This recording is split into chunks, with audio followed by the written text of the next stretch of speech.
If you're a soccer player having hamstring pain, I feel for you. I've had many hamstring injuries myself, and we have helped hundreds of people with hamstring injuries in almost all sports.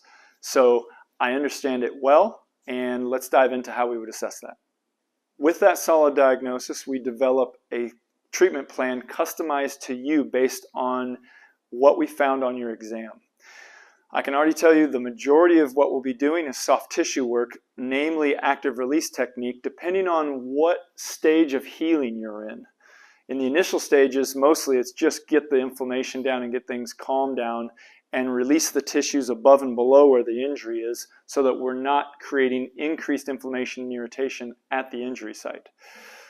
Once that progresses and we're getting a little bit more scar tissue development, then we start to do active release technique to bring blood flow to the area and make sure that scar is aligned with the muscle fibers as much as possible.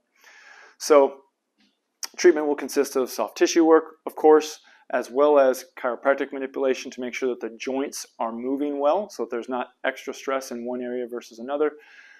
As well as at-home exercise to start to rehab, specifically building glute strength and glute activation, especially activating glutes over the hamstring so that we can make sure that your hamstring isn't doing the work that your glutes really should be doing. We also look at calves and back and a whole bunch of stabilization to make sure that there's not additional stress to your body, especially once we get you back what we call return to play, initiating exercise again.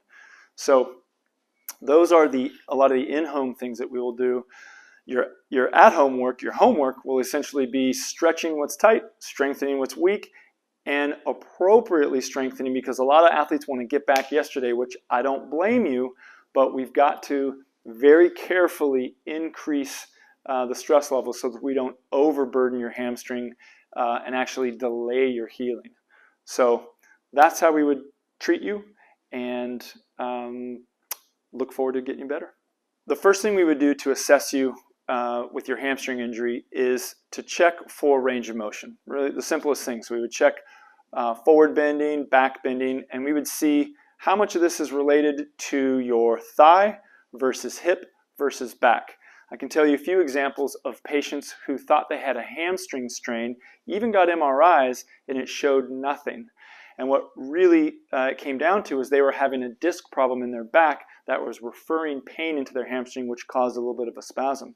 So it's really interesting how sometimes the injury, what you feel is happening in your thigh, is actually coming from your back. So that's why when we do an assessment, we do a whole body assessment, even from the neck all the way down to the feet, to make sure that we check all the boxes and make sure we're finding areas that are tight so that we can see if one area is tight, it's going to transfer force above and below. Or we also look for motor dysfunction to see what areas are coordinated well and which ones aren't. So that then we can take a very comprehensive approach at prevention. Because once we get you out of pain, then we got to keep you there. And that's the most important conversation we can have. So we do a range of motion assessment. We certainly do a neurological assessment. And then we do a McKinsey evaluation for your low back to make sure that you're not having a back issue that is creating a hamstring issue. So once we have all of that information, then we will do a little bit more local assessment of hips and sacroiliac joints as well as ankles to see how much contribution those areas have to your hamstring injury.